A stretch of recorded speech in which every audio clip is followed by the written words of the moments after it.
Sai Ram, everyone. Sai Ram. We have been reading chapter 10 in Sandeha Nivarini, where Swami is trying to elaborate on what is Atman and how do we come to understand that everything in this world is Atman and there is only one and there's none other. It is something which may be difficult for us to experientially understand, but Swami is spending some time to explain various concepts so that we have some understanding, at least in a limited manner, so we can work towards what we have to work towards in attaining that state. And Swami is going on to say that the real birth and death is the birth of Ahamkara and the death of Ahamkara.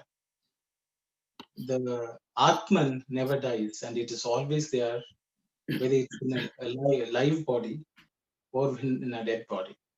It is just that the Ahamkara is the only cause of birth and death. And Swami is going on to explain that in various words, which is what we looked at, how this Atman becomes Ishvara and the Ishvara becomes the Jiva, was the place where we stopped. We will continue from there. Sai Ram, Sister Kalyani, please read. Sai Ram, Uncle, I think I just accidentally stopped your cloud recording. Do you mind just starting that again? It does. It's okay. It's okay. I think it's on. My cloud recording is on. Sorry. Bhakta. Until then, in order to identify the real I in the unreal I, they say that the support of a guru is wanted. How far is that true, Swami? Swami, it is only when you have so many eyes that you need someone's support, is it not? When all is one, why seek another? Still, until that aham, or that I, fades out, this speaking I and this listening you have to be there. When that I is gone, whom to speak to? Who listens? All are one. The reflection of Atma, conditioned by Chit, is Ishvara. Ishvara, conditioned by the Antakarana, is the Jiva, is it not? So, Sai Ram, so the devotee is asking about the need for a guru. If we are all Atman, why should we have a guru? And isn't a guru needed until we reach that state? Was the question from the guru, from the disciple, Bhakta. And Swami answers that in reality there is only one. However, when there are many, we may need the help of another. And until this delusion that we are many exists, there is a need for a guru like Swami who speaks to us, and then we as a devotee have to listen. Then Swami goes on to explain how the Atman becomes the Jiva.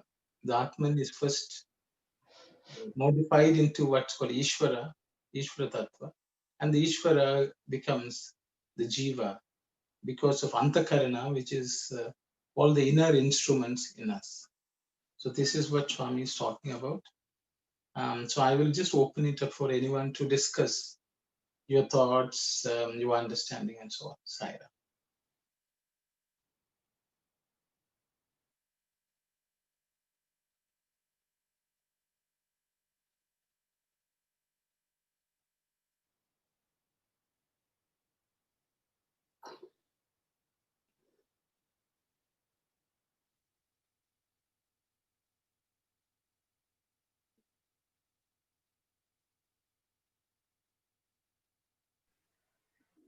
Sai Ram Uncle, I just had a question.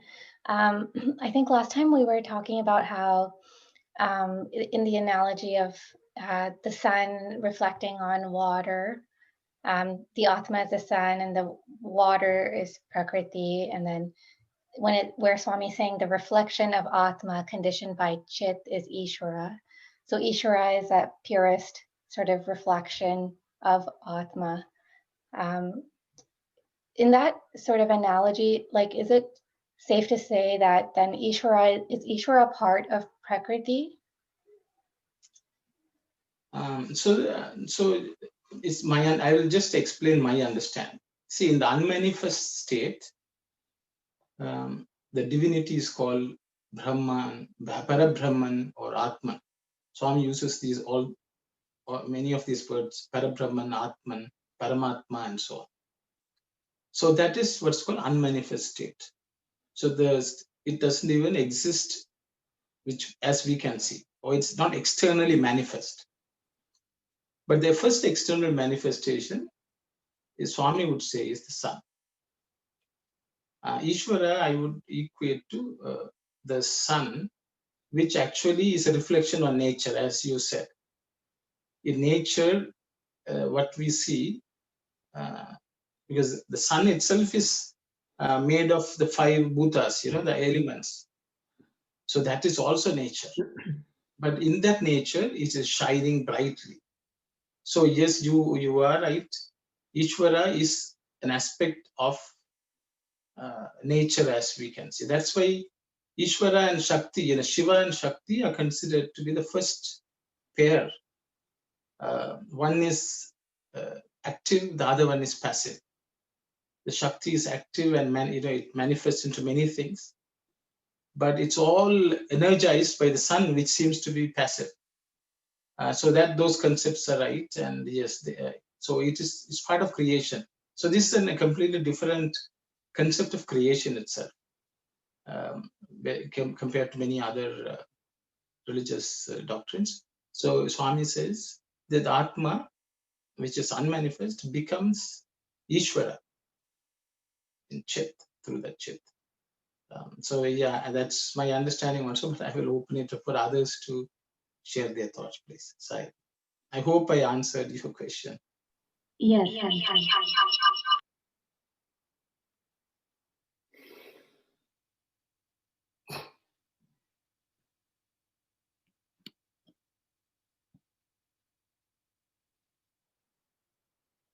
I think maybe we'll read on, because Swami is elaborating on this topic through various question and answers. I think if we read about 4 or 5 pairs of question and answers, things become a little more clearer from what I think. Okay, so we will read on. But what exactly is this Chidabhasa? Swami, Chidabhasa means the I awareness conditioned by the Chit. That 1 became 3, the 3 became 5, the 5 became many. The I awareness, Sattva, became 3 on account of contact with Rajas and Tamas. In those 3, the 5 bhutas or elements arose, and through those 5, the manifold happened. It is this that causes the illusion that the I is the body. Speaking in terms of akasa, there are 3: Chidakasam, Chittakasam, and Bhutakasam. Bhakta, what is Chidakasam? Swami, that is the Atma. Okay, thank you very much, sister. So Swami is introducing a few words which are used in the Vedantic literature. The first one is Chidabhasha. Chit plus Abhasha becomes Chidabhasha. The previous question answer, Swami has already mentioned this, how the Atman becomes Chit and the Chit becomes Jiva. So the devotee is asking, so what is this Chidabhasha? I guess Swami has introduced that concept called Chidabhasa. And Chidabhasa, then Swami says, the way it's in Telugu, I would say, there are two words. One is Chit, the second one is Abhasha. Abhasha means something which feels like that, something which shines like that, something which is not the real thing, but it manifests like that. So that which does not exist seems to appear. So Swami says, Chid Abhasa means the process of that derivation or reflection or seeming to be that is called Chidabhasa. So this entire creation actually takes place because of this concept called Chit Abhasa. So that is the first thing Swami says. So because of that, the one becomes three. The three, which is because Sattva, Rajas, Tamas, that's three gunas. And then from that, all these five elements crop up. And these five elements become multiply into this diverse, manifold world. And Swami says. And then Swami also introduces three concepts called Akashas, which is space. The first one is Chidakasha, which is Chidakasha basically means Chit plus Akasha is Chidakasha. The second one is Chittakasha, which is Chitta plus Akasha is Chittakasha. And the third one is Bhutakasha, which is this manifold world where all the elemental space, we could say that. So those are the three things which Swami is saying. And then the devotee is asking, what is Chidakasha? That's the first one. And Swami is saying that is the Atma. So I will pause here. If anyone has anything to say or comment or ask, then we will continue the discussion. Sai. Sairam, I don't know. I would like to know whether this Chidagasa, Chittagasa, and Buddhagasa are corresponding to the three states of waking, dreaming, and sleeping. Yes, brother, that is my understanding. The Sushupti is, or deep sleep is Chidakasha, dream state is Chittakasha, and the waking state is Bhutakasha. Is my understanding. But the thing is, we experience this Akasha in each of these states. When the wakeful state, we experience the Bhutakasha. We may be experiencing the other two also. Because whenever we think, we are actually in the plane of Chittakasha. Yes, yeah. And Chidakasham also exists in that state of wakefulness. But in the dream state, the Bhutakasha vanishes. But Chittakasham is present and Chidakasham is also present. Then Chidakasham alone is present in our deep sleep state. Now that is what we experience in our deep sleep state. This is my understanding. Right. Sairam, I understand the three stages: waking stage, REM stage, and the deep sleep stage. And I want to little understand more about how this Siddhakasam connect to the Sittabhasa. Swami says Sittabhasa means the eye awareness conditioned by the Chit. So why we are using different terminology in here, Sittabhasa and the Siddhasam, is it any difference between two terminologies or the thing, but it has been explained in a different way, or that's what I want to know, the Sittabhasa and the Siddhasam, those are two very different things, or maybe connected. Maybe Swami used two different terminologies, Okay. Thank you, sister. This translation is a bit confusing, I would say, to use this word.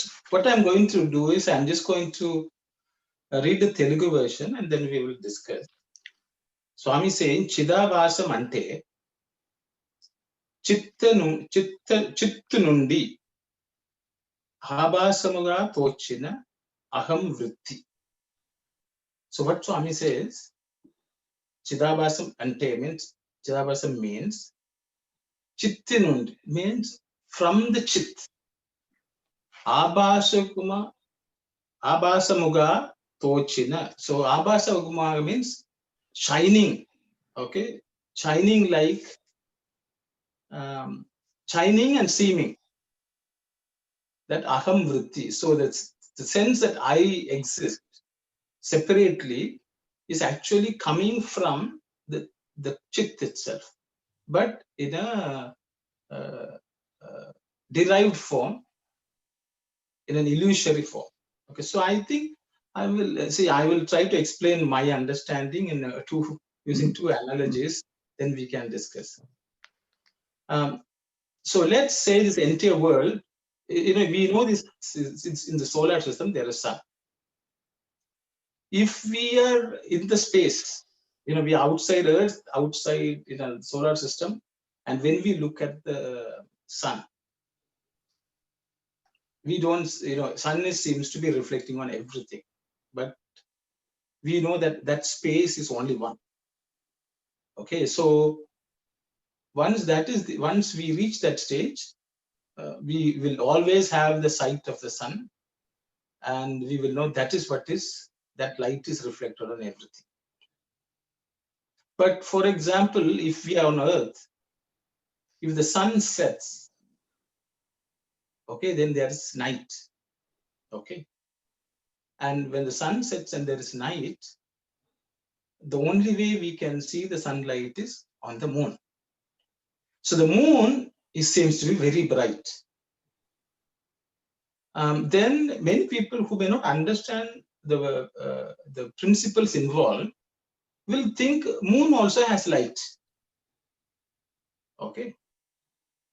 This concept that the sunlight is falling on the moon's surface is called abhasa.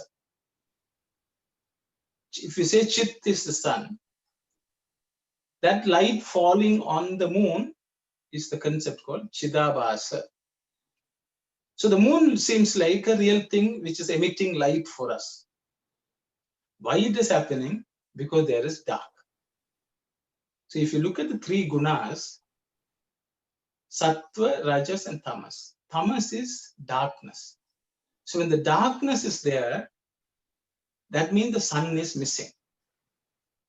Okay, but because of that, the moon looks like a source of light. So now we have the concept of sun is there with light, then the moon is there with light. So we have a nighttime sky and a daytime sky. So now there are two spaces also we have checked. So the space in which the sun is called Chidakasha, Chidakasha, the space. Okay. But in the nighttime, what we see is only the nighttime sky. Is the nighttime sky part of the sky in which the sun exists? Yes. But because of the darkness, we think the nighttime sky is different from the daytime sky. Okay, so that means there are two. So that is why in many spiritual concepts, moon is considered chittam, which is mind. Okay, chittam or mind is called because the light of the sun is reflected on the chittam.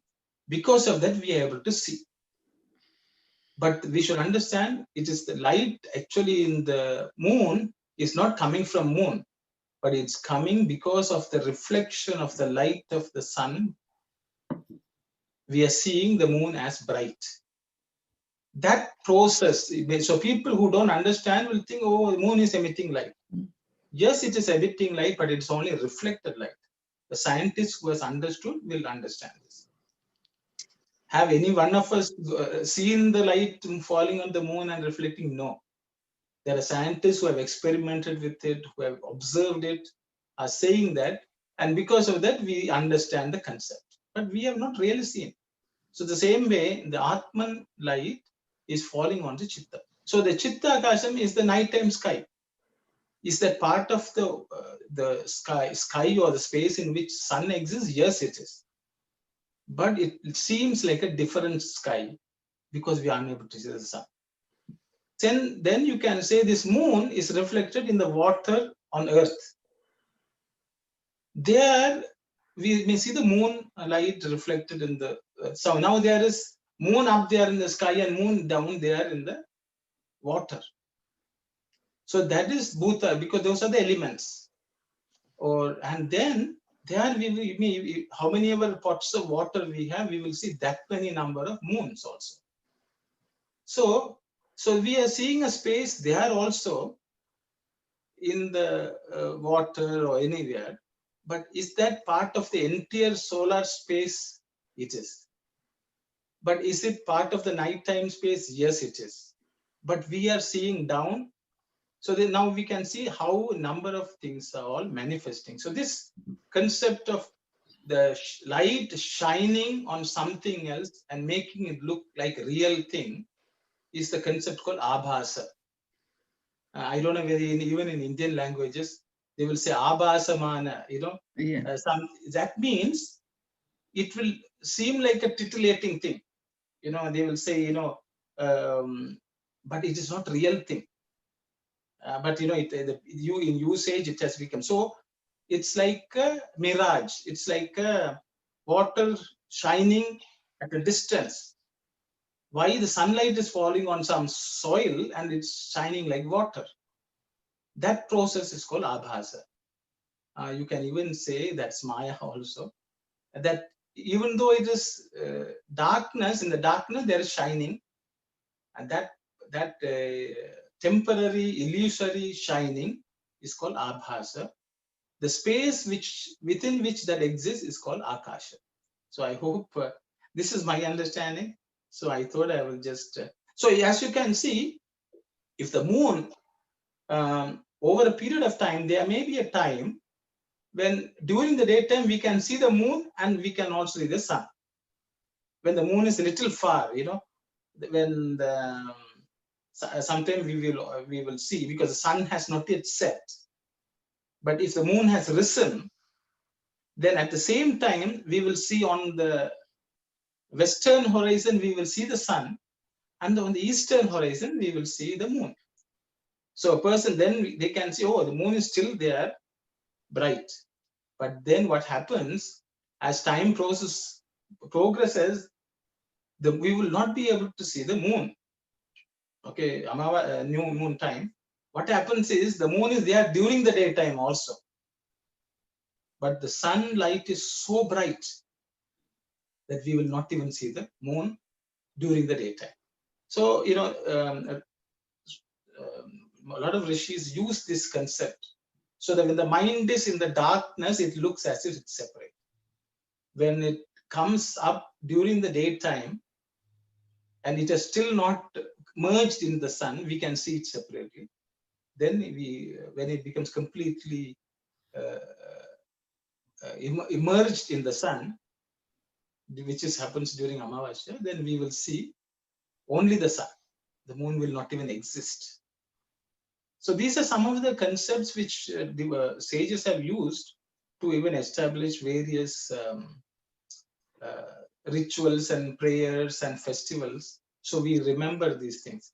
So I thought I would just mention these concepts. So I hope. So that's why you should say night time is darkness. There is a rajas, a tamas. Rajas is when it's a temporary, intermediate stage, but even there it is not permanent. Sattva, or the state of complete calm, is close to where the sun is.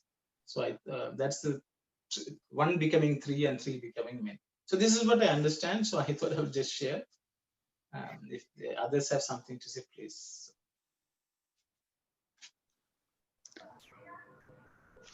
Sairam, I learned it's about the Siddhakasam. That's why in the I got a beautiful point on the Chittam connects with the moon, the full moon. That's why in the full moon day or in the Amavasa days, maybe people, they used to have some sort of sometimes mental issues and those things.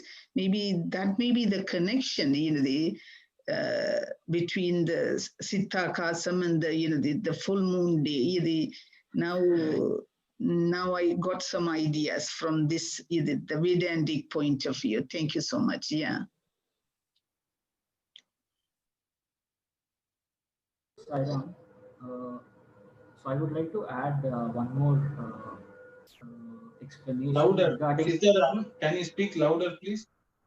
Yes, brother. So regarding abhasa, it is called abhasa. Abhasa is opposite word for bhasamu. Bhasamu means brilliance that comes from a source of light. So Chidabhasa means Chit, as brother was explaining very nicely. Chit is the source of everything, the light, the brilliance. So Bhasamu in Telugu or in Sanskrit means brilliance. It's not light, it is brilliance of the light. So the light is Chit, the brilliance is Bhasamu. The opposite of Bhasamu is Abhasamu, which is the darkness or the shadow. So because there is source of light, so for example, if you take in a room, if the room is entirely dark and you put on a light and you see the shadow of some cupboard or something, is the shadow a reality or not is a question mark if there is no light. But only because there is a light which is switched on, you are able to see the shadow. So shadow also becomes reality. So that is also part of the light that you switched on. So the light which is coming is Bhasamu. The shadow that you see is Abhasamu. So because of the object that is being present in this particular space, it has become Chidabhasamu. And the space that is coming, how do I explain? So this, because of this light, you're able to see a lot of things in the room. In the same way, in the dimension that which we are discussing right now, Akasham relates to the sound. When you connect with the senses. Okay, so when the senses are being, because of the gunas that are coming, the sattva, rajas and tamas, the three gunas, Swami says the five panchabhutas also coming. So from that's where the the five senses also come. So I thought I'll just add this particular word so that it will give us a better understanding of abhasa word. Sairam. Okay, Sairam, Sitaram. Just to add to the point, I didn't go into the detail. Bhasam is, as Brother Sitaram explained, is effulgence. Okay. Abhasa means that which is opposed to effulgence. Okay. But the word here which is abhasa, because chit plus abhasa becomes chidabhasa. Okay. What happens is when you add another a in front of that, it also means it is the child of that abhasa. So it is derived from that ignorance. So you can say bhasa is light, knowledge. Abhasa means ignorance. From that is born something. That ignorance, something is born. That is abhasa. So chit plus that abhasa becomes this I. So basically what it means is this chit, because of ignorance, derives into something else. And that is this I. So even we have this chit in us, but we have the ignorance of darkness. Darkness is abhasa, as he says. There's a lack of light. Because of that, now we think that we are separate. That is then we will say, then we think we are the body. So that is what Swami is using the word aham vritti, a modification of that I. I is the chittam itself is I. That itself gets modified. So thank you very much, Sitaram, Saira. Brother Sairam, the word Siddhabhasa could we take it to mean that Ishvara state, Chidabhasa, is 1 degree down from the real state? So it is the Ishvara state as per the foregoing passages. So, brother, Chidabhasa is actually a process. Yeah. Okay. Swami would say Chidakasham is the Ishwaran actually. Chidakasha, Swami has used the word Atma here. Yeah. So the thing is, in the manifested world, Atma is Ishvara. So Swami is equating that to actually the next pair of questions, where Swami is saying, what is Chidakasham? And Swami says that is Atma.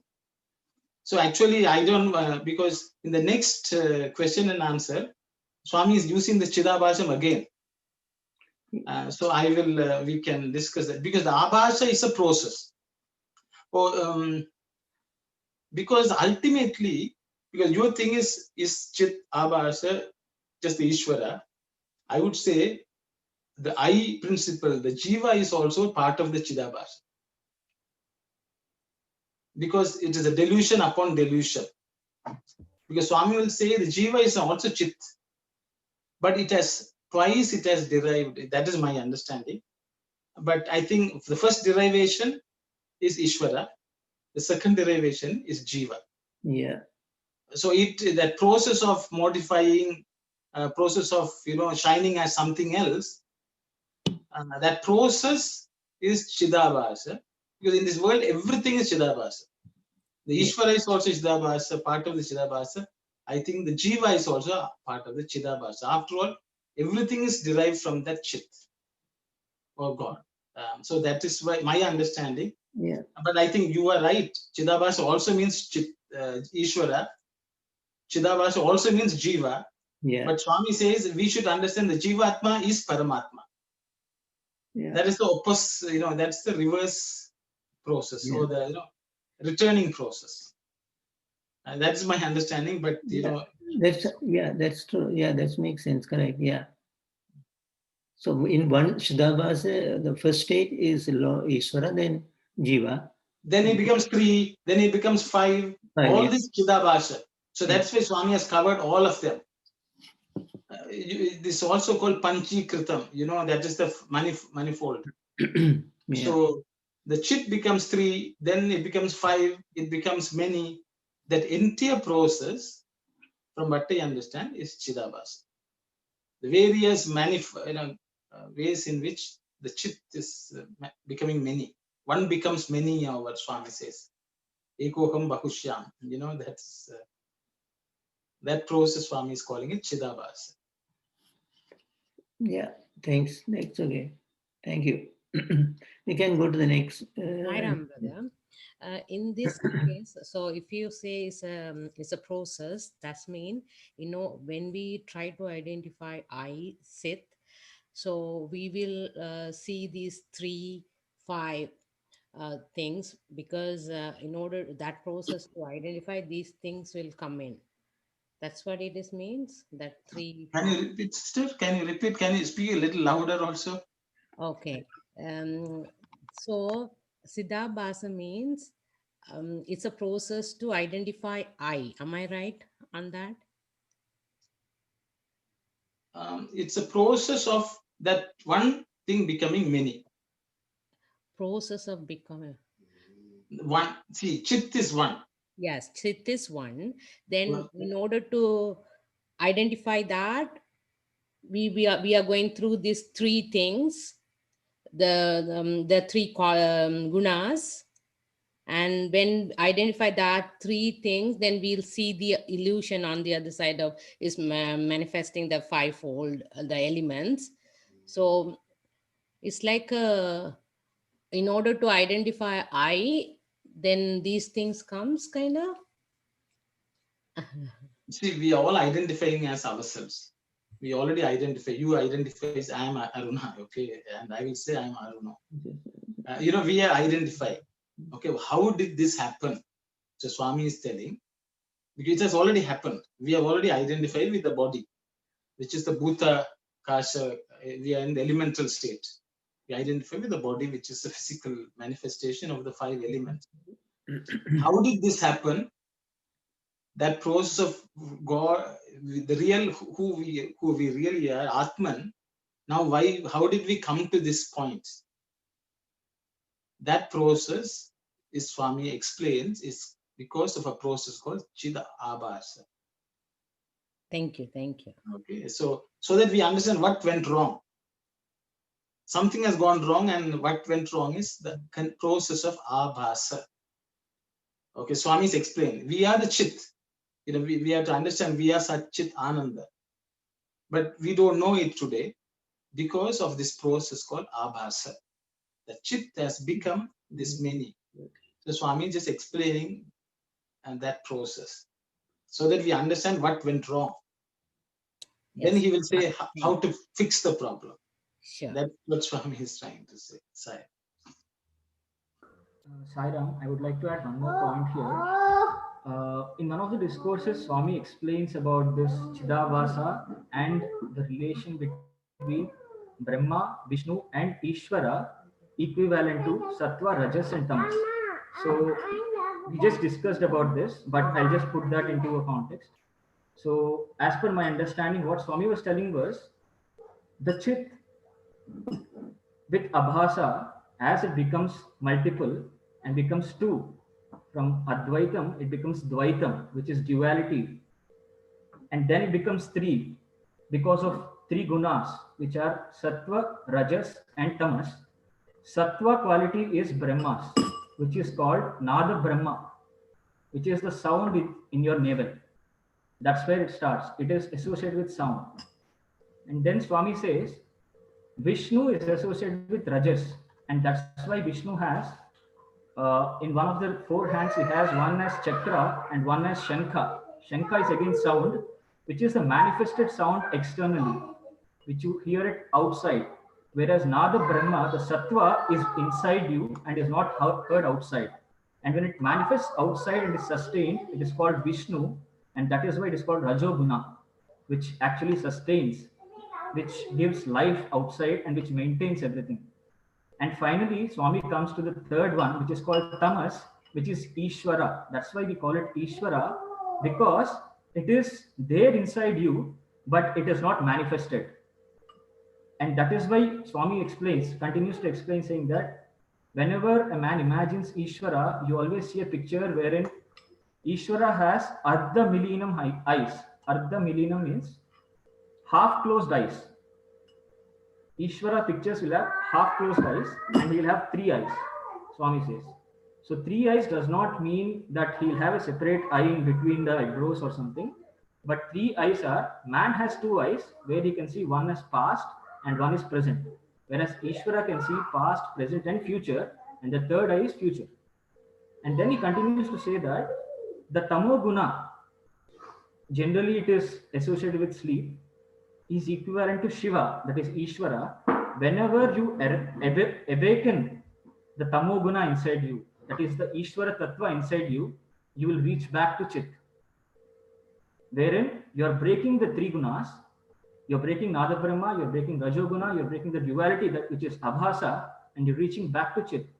And that is when you get moksha, or the whatever we call it, nirvana, or you are becoming one with Chit. That's how you go back. That is the reverse process. And this is from the point of view from Trigunas. But currently we are all in the state of, multiple. It's not even 5. Swami is mentioning here 5. And then manifold happened. If you read here, and through those 5, the manifold happened. The manifold is nothing but, we are seeing so many people in this discussion. And once you start using Swami's philosophy of Neti, not this, not this, not this, and not this, you'll reach back again to Chit. And that is when you'll break down all this duality. This is what Swami explains in one of the discourses I heard this week. I thought I'll just share it, and I thought this paragraph is the summary of all that. Sai Ram. Thank you very much, brother.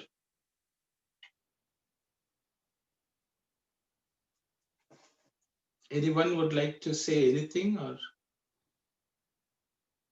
One clarification just on that that line.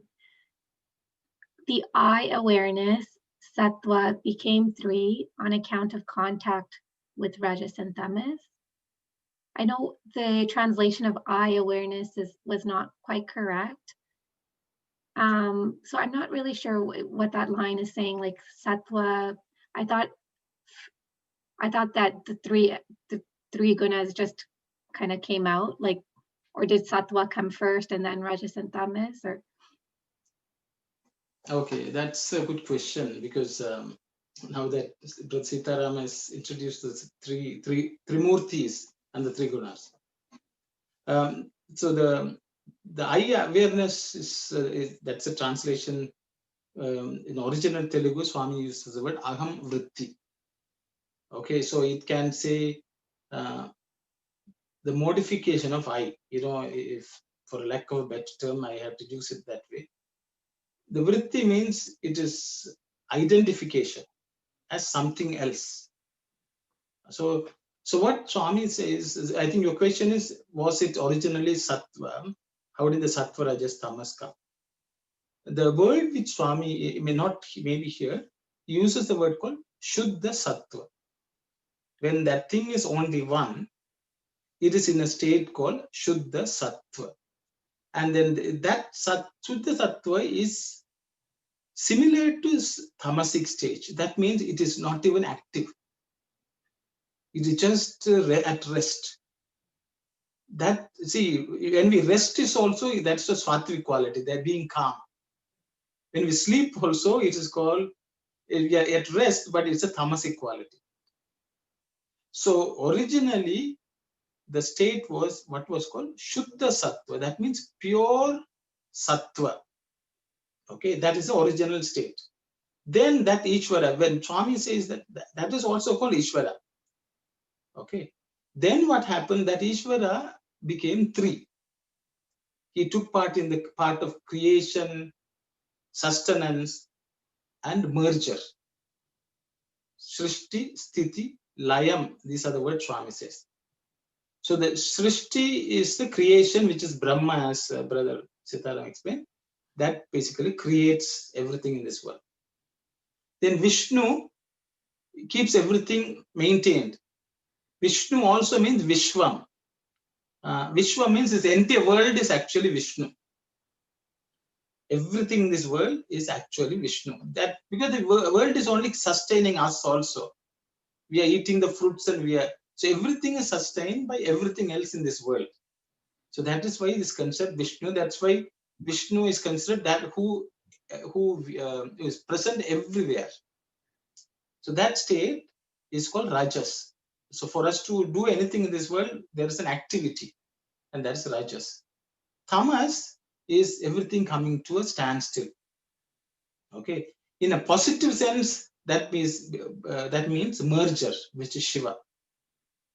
But tamas in a negative sense, when the light is present, is rest. When tamas in the night time, darkness is present, ignorance is present, that takes on the form of laziness, lethargy, and any negative traits. So originally, the original I, when Chit itself is what is called Shuddha Sattva.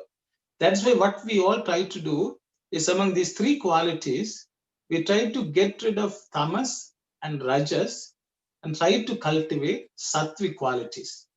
So through that process, we can identify with that one easily. So that all sadhana is basically trying to overcome the qualities of tamas and rajas. So I hope I answered your question, or I made further confusion. But so that is the one becoming many. Originally it will be what is called Shuddha Sattva. It is Sattvic. At that stage, it is not even 3. The 3 gunas don't exist. The 3 gunas exist also. We have Sattva, Rajas, Tamas. So I think I just wanted to clarify that side. Sairam, I'll add one more thing here. Sorry. regarding Trigunas, as brother was mentioning about Shuddha Sattva and then Sattva Rajas Tamas, Swami mentions that Sattva, Rajas and Tamas are like chains which are binding you. Tamas is like an iron chain, and Rajoguna is like copper chain, and Sattva Guna is like golden chain. Irrespective of the material of the chain, it is still a chain. So you will have to come out of all the three chains and then reach Shuddha Sattva. I thought it is relevant here because we need to understand that many times we think developing Sattva Guna is the only aim of most of these sadhanas, but overcoming even Sattva Guna is also a big barrier, which Swami says. And I thought maybe this is relevant for all of us to understand. Sairam. Sairam, brother. Sai.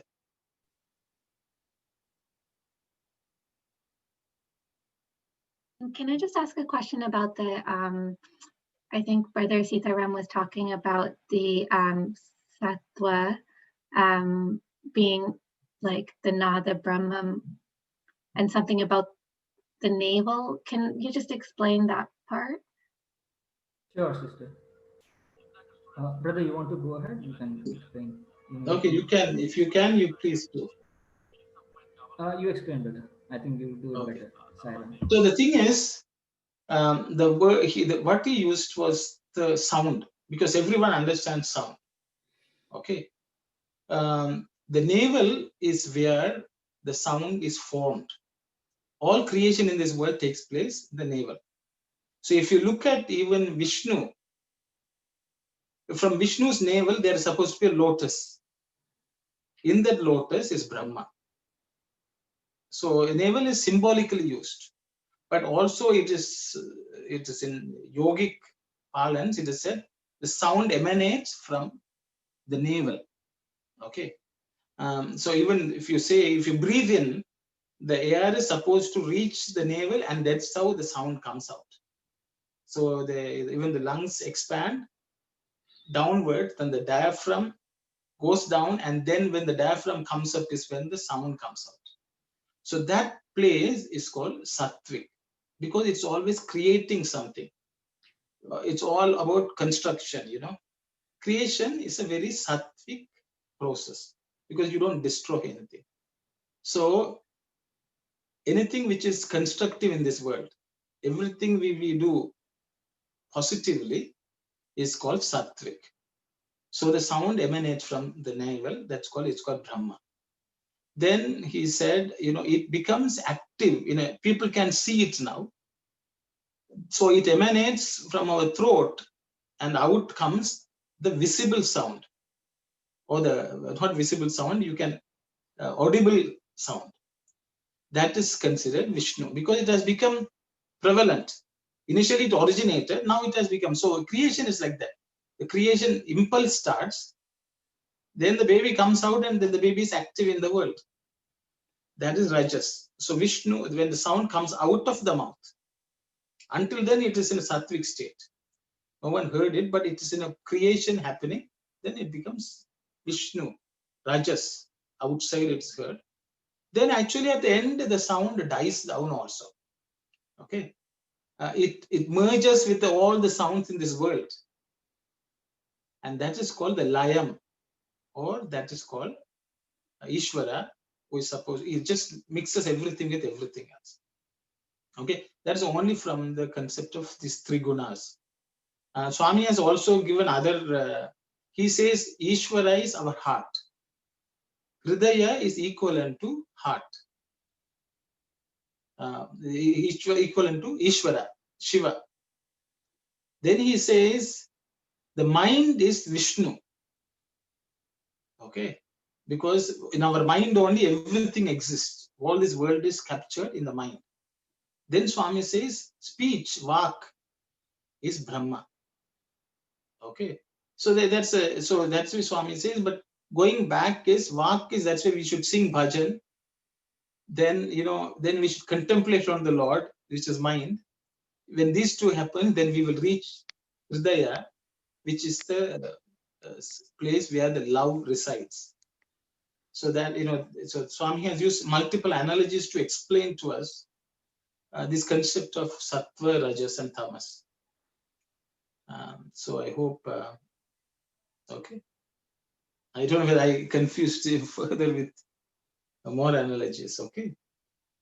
Thank you. No, that makes sense. I guess it was a little bit hard to understand us, like the sound coming from the navel or originating in the navel, but it's something deeper than just like the sound that's audible that we hear. Yes. So that's why we know in sadhana we say you take a deep breath and chant Om or something like that. Because then the sound is in its fullness. Because it's like a diaphragmic breathing. You know, if you breathe, the lungs extends to the navel. Okay, and then sound comes out. Only when that contact, the deep in the abdomen takes place, then the sound is full and audible nicely. But internally, when it's manifesting, it's not even manifest. That's why we don't even have temples for Brahma. There's no temple for Brahman because it's sort of unmanifest state. His prose is in the part of creative function. Okay, so he's not seen. The sound is inside you until it comes out from the throat and mouth. Okay, that whole process is creation process. Thank you. To the grave.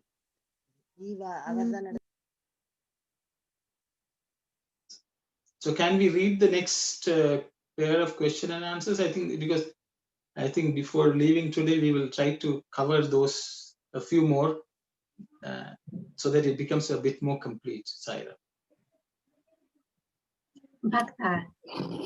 Chittakasam, Swami. It's deflection. That is to say, chittam. When that changes into manas, buddhi, ahamkaram, it is called antakaranam, a word which means the internal senses, the inner indriyas. Chidabhasam, having the antakaranam, is the jiva. Bhakta. And bhutakasam, Swami. Chidakasam, conditioned by chitakasam, when it sees the elemental akasam, the bhutakasam, it is mano akasam. When it sees the object, the vastu, it is chinmaya. That is why, my dear fellow, it is said, the manas alone is for man, the cause for both bondage and liberation. The mind manufactures any amount of delusion. Okay, thank you very much, sister. So the devotee is asking, then if Chidakasam is Atman, what is Chittakasha? Swami says, the translation goes as it's deflection. Again, the word abhasha is used actually. So what happens is the same process of chit coming into being, it becomes Chittakasha. The Chittakasha is nothing but the mind, where manas, buddhi, chittam, and ahankaram. You know, those are the four functions of the mind, as Swami has told. I think in the previous, sometime back in a few chapters ago, also Swami has mentioned this. So then that is called antakarana. Antakarana is it's translated as inner indriyas, but karana means instrument, anta means inside, inner. So these are all called inner instrument, or you can call it inner instruments. Swami would say it's only one thing which has four functions, but in each of the function it can seem to be a different one, and that is called Chittakasha. And then Swami is talking about, I think this answers brother Sivadas's question. Chidabhasa having the antakarana is jiva. So Swami is showing, so Chidabhasa is the process of Ishvara coming into being, and Chidabhasa is the process of jiva coming into being. Because when antakaranas reflect that chit, then that becomes jiva, which becomes us. Then Swami is further telling, then he's asking, what is Bhutakasha? Swami actually, in again, the translation is a bit confusing. Swami says, I will just read the Telugu and then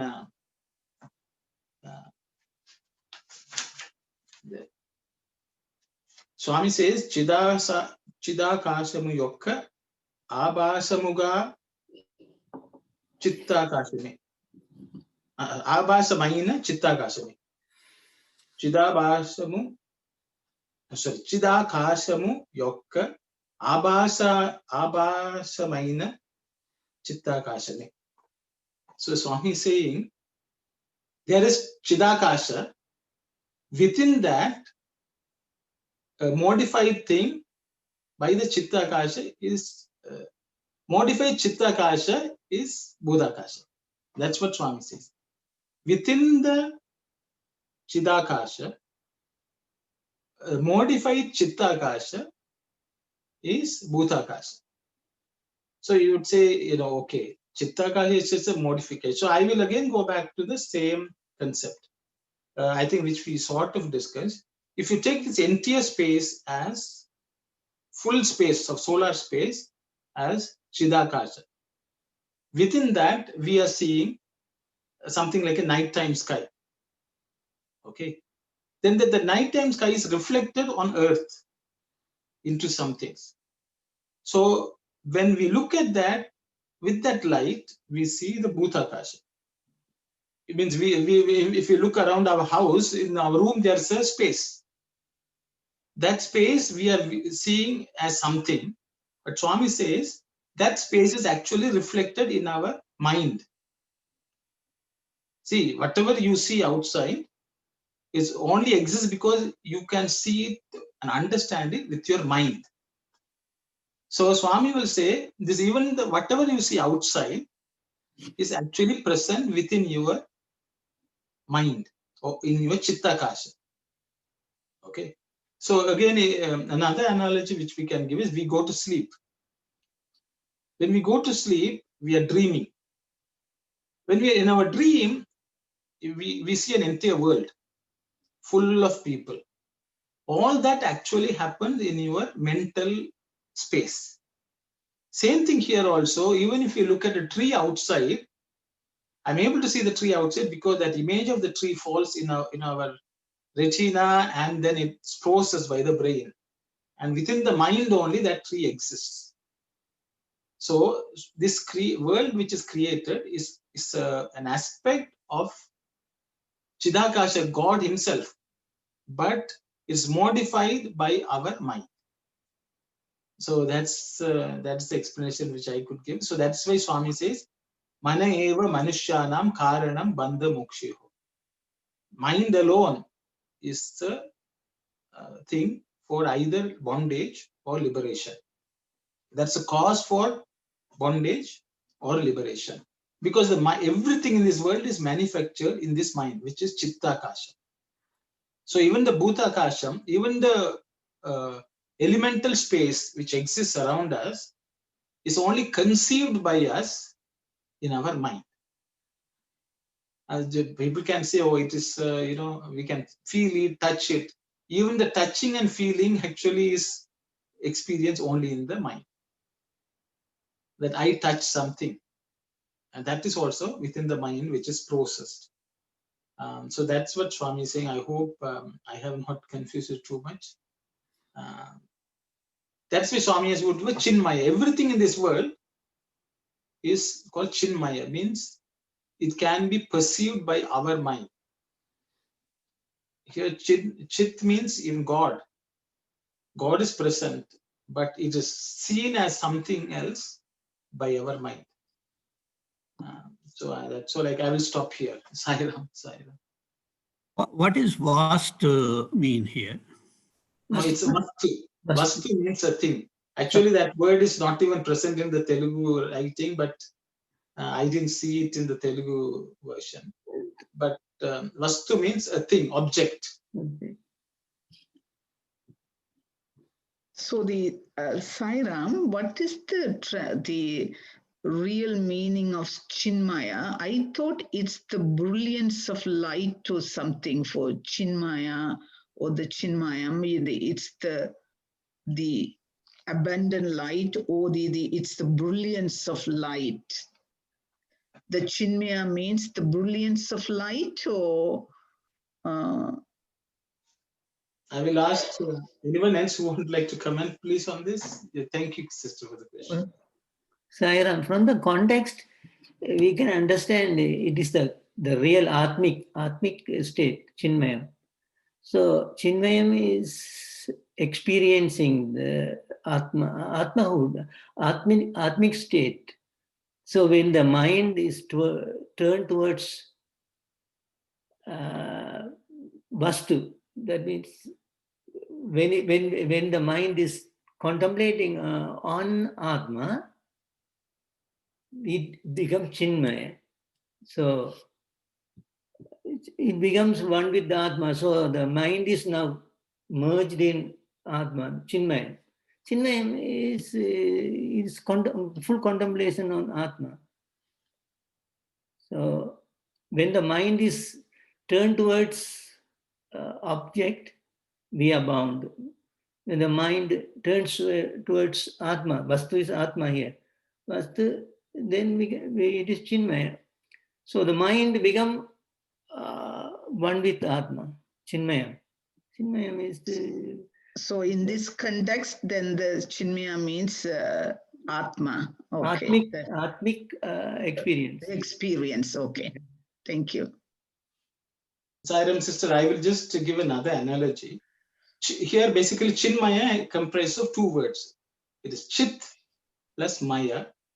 Due to Sandhi, to the conjunction, it becomes Chinmaya. So Chit, everything in this world is part of Chit. So another analogy I can give is, if I am a fish in the water, I'm living in the water, and I move around, everything in this water is actually come out of water itself. There may be plants, there may be the fish body, and I'm swimming inside the water. The reality is everything in that ocean is actually made of water. But the fish doesn't understand that. It understands only plants, it eats something, then it dies, it's born and it dies. All that happens using the water molecules only. So it's a water mayam, you can say. That means everything is filled with it. So in this world, whatever we see is actually is full of that chit. But the thing is, we think it is separate. Because of that's the way we perceive it. So that is what I thought I will, which is what brother, I think, Sivadas also was telling. Everything is Atman. That understanding, even though we don't understand, it is Atman. But I think our process is to come to understand that process. And that is sadhana. Thank you. Thank you, brother. I got the real meaning right now. The Atmic experience, and brother Arun also beautifully explained. Thank you, Saira. So Sairam, brother.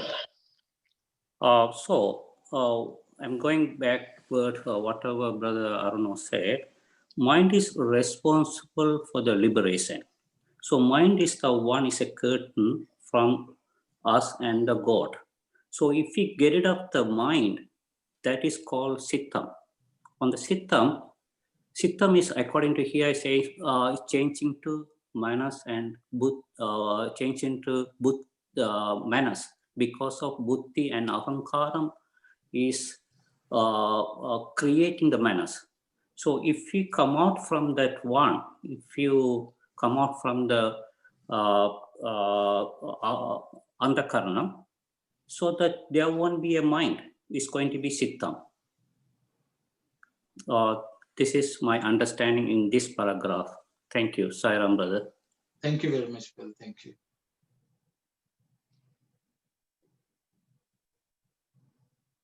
Anyone else would like to?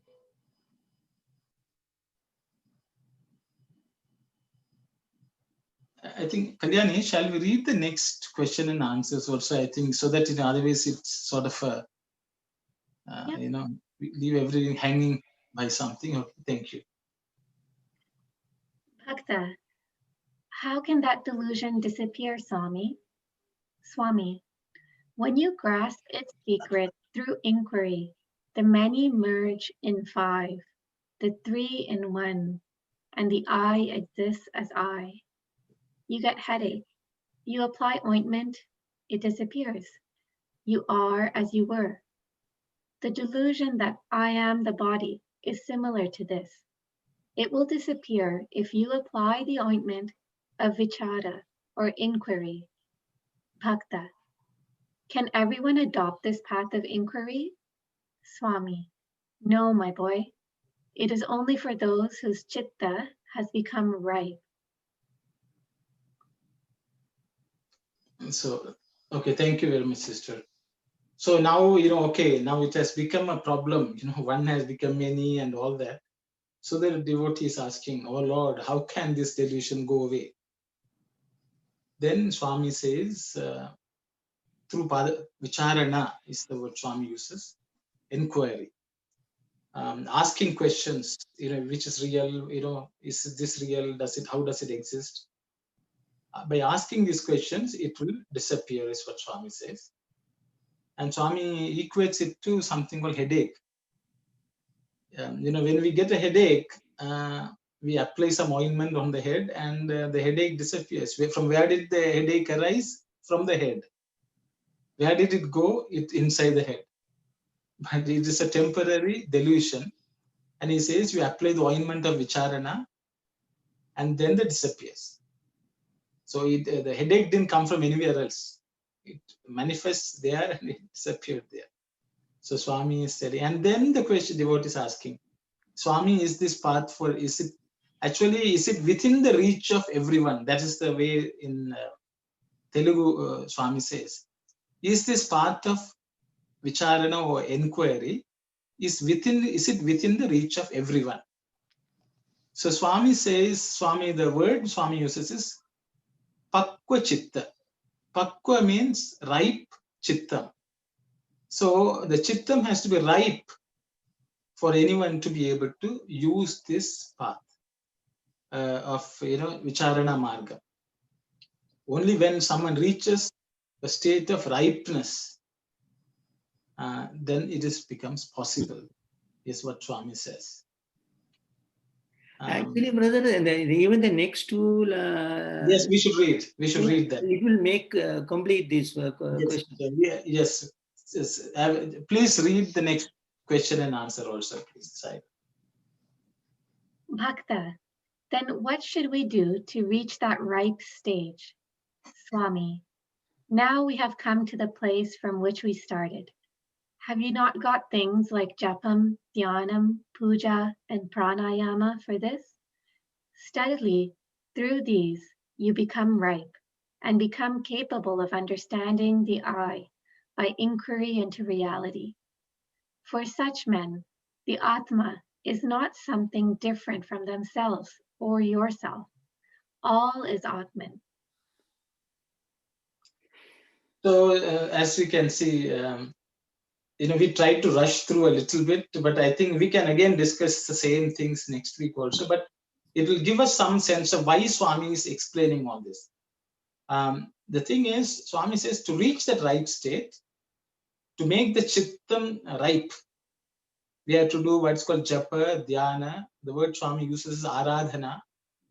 And Swami also uses not only pranayama, Swami says the yogas like pranayama, etc. So, people can pranayama, dhyana, dharana, samadhi, all that. Such yogas also help us to ripen our chittam so that the path of inquiry is within our reach. And Swami says, when we reach that state, that person with that kind of a ripe chittam will be able to see everything as Atman. That is the path of sadhana. So the thing is, you can ask, why is Swami giving all these explanations? Because it's like this, I think all of us are familiar. We go to school, then, in grade 8 or something like that, people will come and do career counseling. They will say, if you do this, then you do a master's degree, then you do PhD, and things like that. Are we going to do it tomorrow? No. But the student will understand why the student is studying a particular subject. What is the benefit? What is going to come after? Because once we do that, our sadhana of doing japam, dhyanam will become more clear. Because nowadays we will do japam. If you do Gayatri Japam, all your problems will go away. That's the way we use it. Or, we chant Swami's name, no difficulties will come. Such is our thought. Swami says, no, that is not the purpose. The purpose of doing all sadhana is to ripen your chitta. So it is similar to, if somebody is in a path of doing medicine or something like that. If you know that if you further on, if you have to do some specialization, I want to become a cardiologist or something like that. When there are certain subjects which are put in front of me, I will pay a little more attention. Even though I may not become a cardiologist or a specialization, I will pay attention. If you want to become an engineer, you will pay attention to maths and physics. A little more attention, with a bit more interest. All that is important. So this is what Swami is trying to do here, so that our sadhana does not become just a mechanical ritual. We need to understand our sadhana is to ripen our chittam. And to do this inquiry, we have to go on this path of inquiry. Through that process, we will realize all is one. We will see God everywhere. So Swami wants us to understand the real purpose of sadhana is to achieve this. Not for material well-being, worldly success, and so on. It may be useful for people who are, in this world. I'm not saying so. But Swami says, if you are interested in specialization, if you are interested in higher studies, then you need to take up these sadhana with a slightly different state of mind, knowing very well that this is going to take us to that state. I think that is Swami's goal. That's why Swami said, we have started where we start, we have back to square one. That's what Swami says. But he took us through all this process, so we understand what is up there, what is the future like. He put the roadmap. Once we put the roadmap, then we need to know the direction, how much steadily we have to travel, how many kilometers we have to go, what is our goal.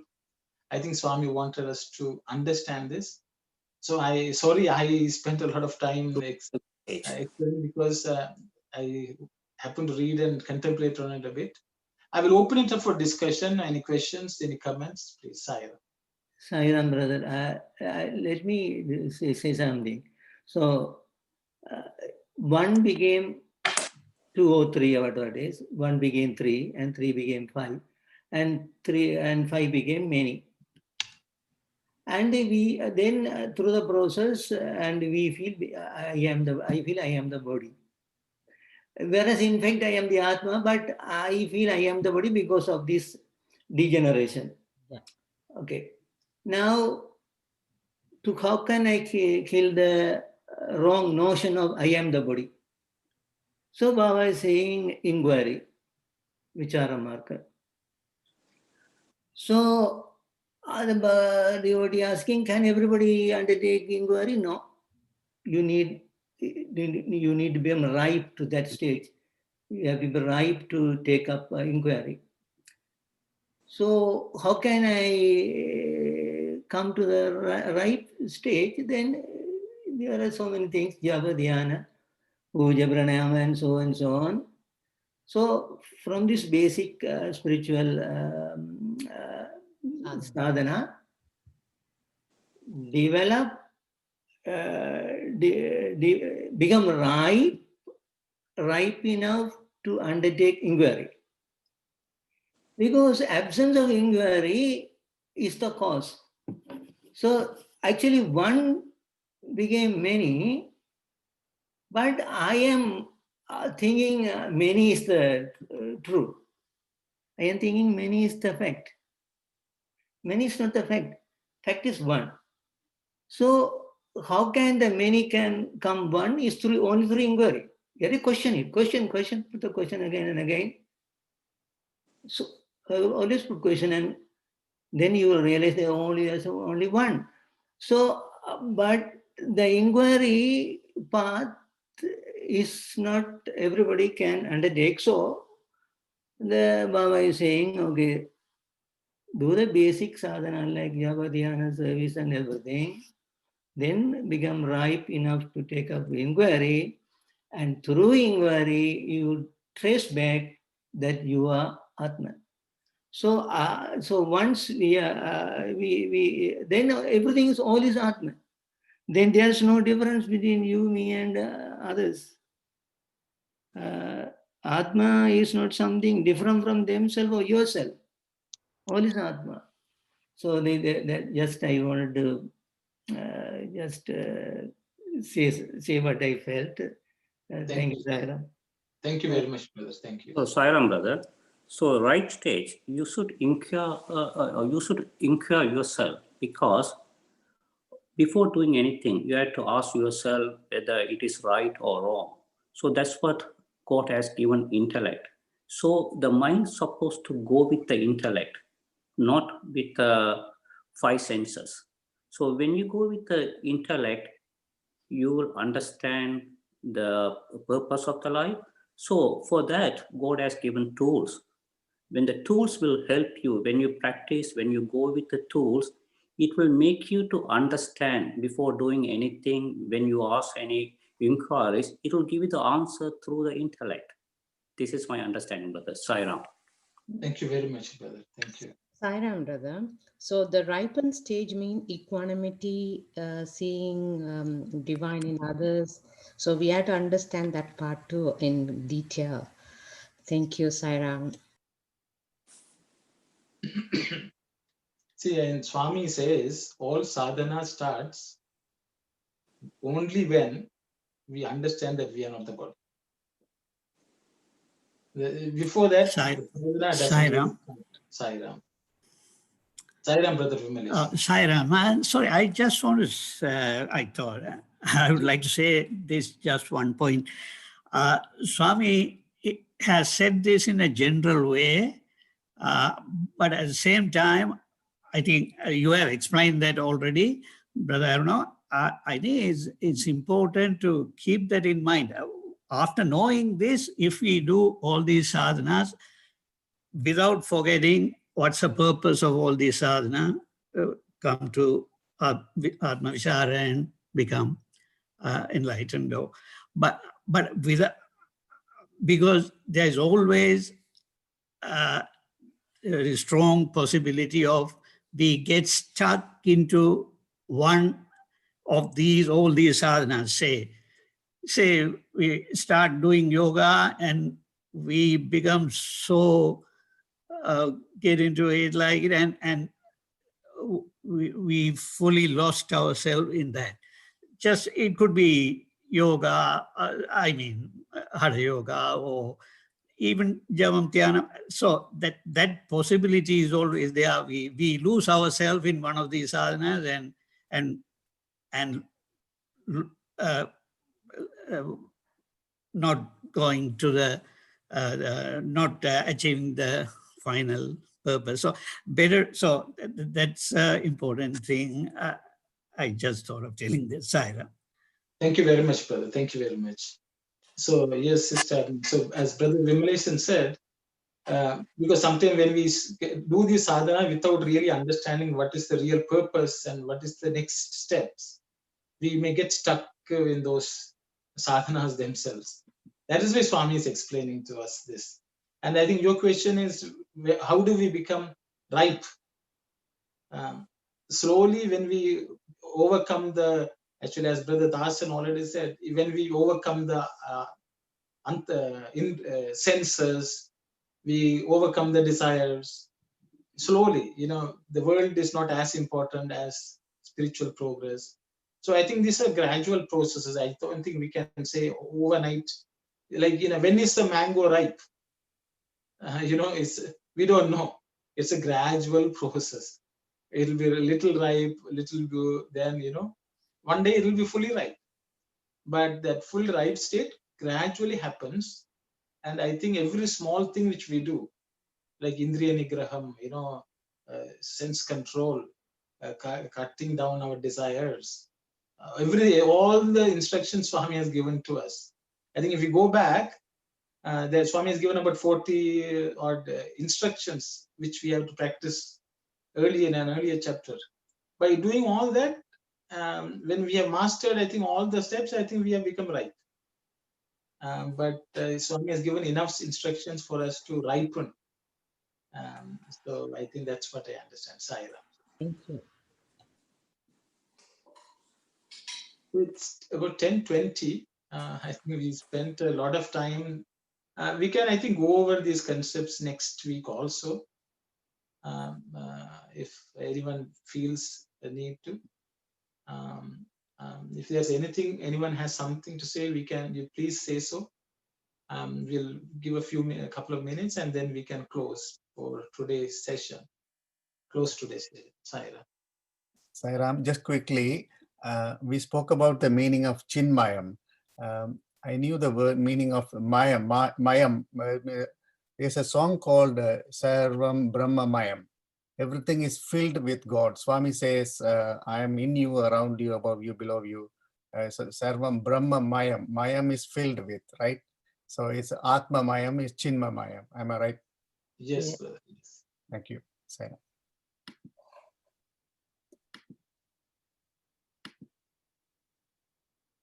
So I think everyone is contemplating. I think we'll have at least a week to ruminate on this. We can come back again.